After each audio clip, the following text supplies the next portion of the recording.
Muli ngang nagsalita ulit ang ating bida na may nakakatakot na presensya. Hoy halimaw, di ka ba magpapakita talaga?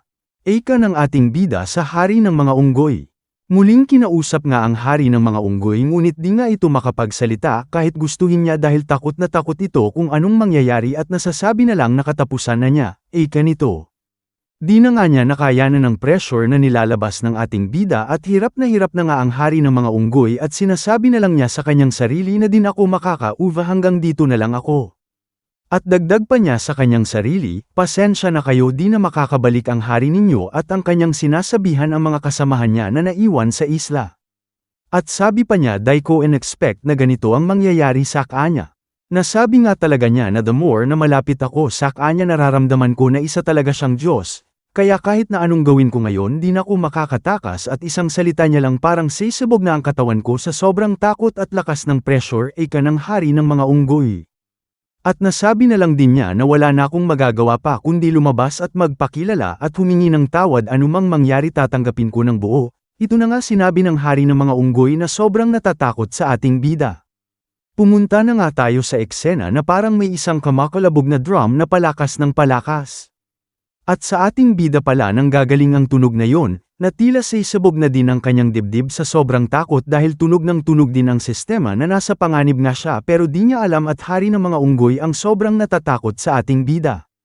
At nasabi na nga ng ating bida, kung susuko ba ko ngayon, papatawarin ba niya ko at hahayaan akong mabuhay, kaya gusto ko itong subukan.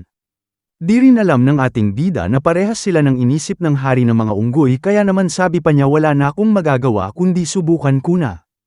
At takot na nga ang hari ng mga unggoy dahil nasabi niya, nakupo, gumagalaw na ang kamay niya, eto na mamatay na ko. At dagdag pa niya, uunahan ko na siya, magpapakita na ko at hihingiin ko na buhayin pa niya ko. Ika ng hari ng unggoy. Unting-unti na ngang naglalakad ang hari ng mga unggoy papunta sa ating bida, at mapapansin nga din natin na parehas silang takot na takot at sobrang panginginig ang kanilang mga katawan. Nasabi din ng ating bida, ano ba taano nang pwede kong sabihin na putol na ata ang dila ko. Ika ng ating bida. Sa kanyang sarili. At pahabol pa nga niyang sinabi sa kanyang sarili na bubuhayin ba niya ko, at parehas nga silang nag-iisip ng ganon. At ganun na nga ang nangyari, lumingon na nga ito sa direksyon ng hari ng mga unggoy na may malamig na titig, pero syempre sa kanyang loobin ay mamatay na siya. At bigla namang huminto ang ulan, sakto nga nang nakaharap ang ating bida sa hari ng mga unggoy. Nasilaw nga ang hari ng mga unggoy dahil sumakto ang liwanag sa kanyang pagmumukha, at napapikit ito at minulat niya ang kanyang isang mata dahil nasisilaw ito sa liwanag, at nang pagkamulat ng kanyang isang mata ay gulat nga ito.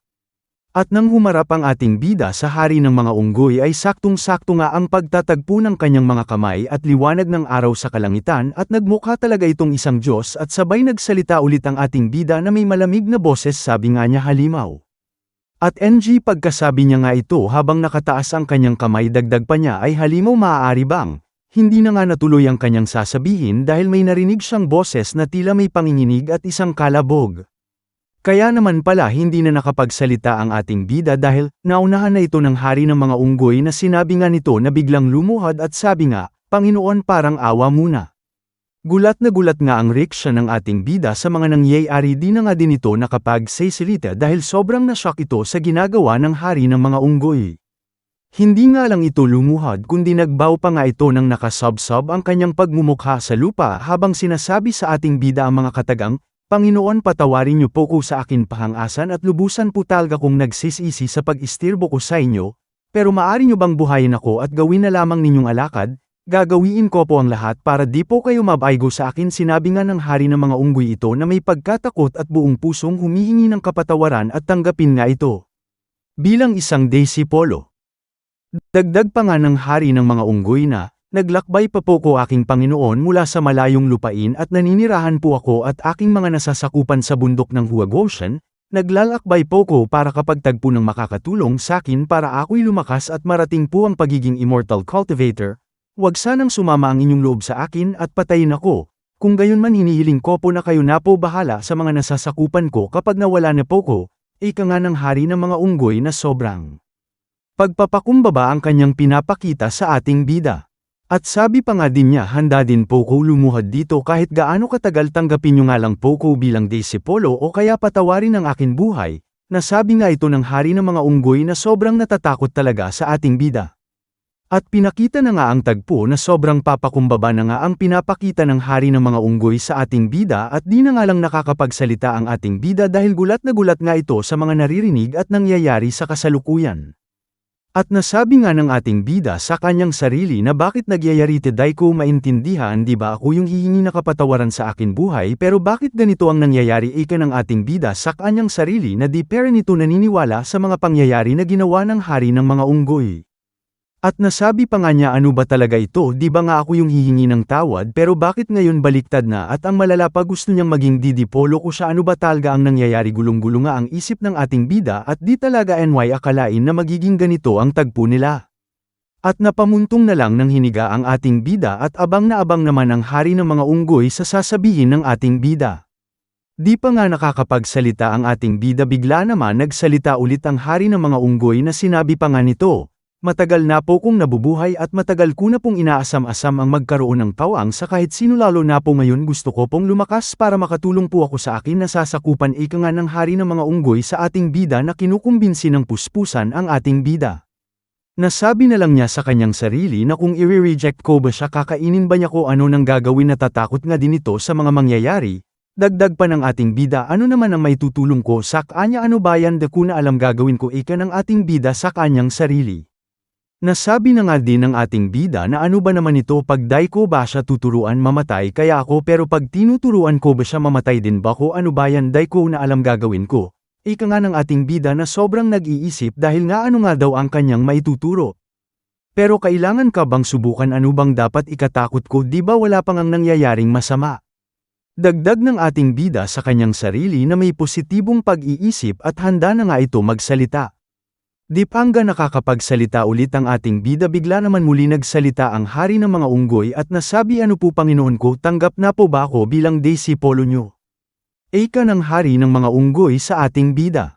At bigla naman nagposturang kakaiba ang ating bida at nasabi niya na lang sa kanyang sarili na katulad ng napapanood ko kay Logan Cole, ang gayahin ng mga tindig ng mga isa immortal o isang god para maniwala talaga ito sa akin. Ika nga ng ating bida sa kanyang sarili na gusto niyang magpanggap pero lingid sa kanyang kaalaman na iba ang nararamdaman ng hari ng mga unggoy sa ating bida. Dito na nga nagsalita ang ating bida at nasabi niya na nga sa hari ng mga unggoy na, di naman ako naghahanap ng disipolo, ngunit itong pagkikita natin alam kong ito ay nakatadhana. Ika ng ating bida sa hari ng mga unggoy, pahabol pa niya, kung sincere ka naman at buong puso, ano pa ba ang magagawa ko kundi tanggapon ka? Nasabi nga din ito ng ating bida, ngunit sa kanyang saloloobin ay ano bang pwedeng ituro ko dito? At pinakita na nga ang tagpo na nakaluhod pera ng hari ng mga unggoy at natutuwa nga ito sa kanyang naririnig at nagbow na nga din ang ating bida, sabi nga niya, Heaven and the earth ay aking saksi na tinatanggap kita bilang aking disipolo. Ito nga ang nasabi ng ating bida. Energetic ngang sumagot ang hari ng mga unggoy na opo Panginoon ko, di ko po kayo bibigwin, sobrang nagpapasalamat ako ng sobra, sambit ng hari NGM ga unggoy sa ating bida. At patuloy na itong nagbow din sa ating bida at nasabi din niya na gagawin ko po ang lahat at desidido po akong mag-focus lang sa aking pag-aaral at sisikapin kong dapo ko makaabala po sa iyo. Ika ng hari ng mga unggoy sa ating bida. Nasabi na lang ng ating bida sa hari ng mga unggoy na tutal wala ka ng magulang, siguro naman meron kang pangalan na pwede kong itawag sa iyo. Ika ng ating bida sa hari ng mga unggoy. At umagat na lang nga ito na yes Panginoon, wala po kong magulang pero meron naman pong tawag sa akin unggoy, o ano pong gusto nyong ay tawag po sa akin, kayo na po ang bahala Panginoon ko. Ika ng hari ng mga unggoy sa ating bida. Kaya naman nagsalita ang ating bida sa hari ng mga unggoy na sabi nga ng ating bida na tutal isa kang demon monkey, pwede kong itawag sa iyo ganito na lang, ikaw si Xiao San, at ang ibig sabihin ng Xiao ay maliit. At sinubsab nga ng hari ng unggoy pa ang kanyang pagmumukha sa lapag at lubusan itong nagpasalamat. Maraming salamat Panginoon ko, di lang po niyo ko niligtas sa kamatayan, tinanggap pa ninyo ko bilang disipolo niyo at anggon binigyan niyo pa po ko ng isang magandang pangalan. Ika ng hari ng mga unggoy at siya na ngayon si Xiao San. At nasabi na nga ng ating bida kay Xiao San, isa kang halimaw pero ang pagiging magalang, meron kang knowledge pagdating sa mga ganito. Ika ng ating bida at dagdag pa niya, tumayo ka na dyan, di ko naman kailangan ng sobrang formalities. Ika ng ating bida kay Xiao San na hari ng mga unggoy. Di naman nakapagsalita si Xiao San dahil sobra na siyang naa-amazed sa ating bida dahil sinasabi ni Xiao San sa kanyang sarili bawat bitaw niya ng mga salita. Ramdam na ramdam ko na totoong isa siyang Diyos, ika nga ni Xiao San habang tuwang-tuwa na makikita sa kanyang pagmumukha. Tumaas naman ng sobra ang confidence ni Xiao San at proud na sinasabi na sa wakas magiging immortal na din ako. Dahil ko sasayangin ang pagkakataon na binibigay ng aking Panginoon, ika ni Xiao San sa kanyang sarili na manghang-mangha sa ating bida. Nasabi nga bigla ni Xiao San sa ating bida, Panginoon, handa na po akong mag-training para maging immortal, at makikita naman natin ang ating bida na naiipit sa sitwasyon na di niya alam ang isasagot dahil nasabi na lang ng ating bida sa kanyang sarili na, grabe naman, ano ba tong ginagawa ko na bigla lang naman ako sa mga pangyayari ngayon, ano bang maituturo ko sa unggoy na to, ika ng ating bida sa kanyang sarili na luhang-luha na nga.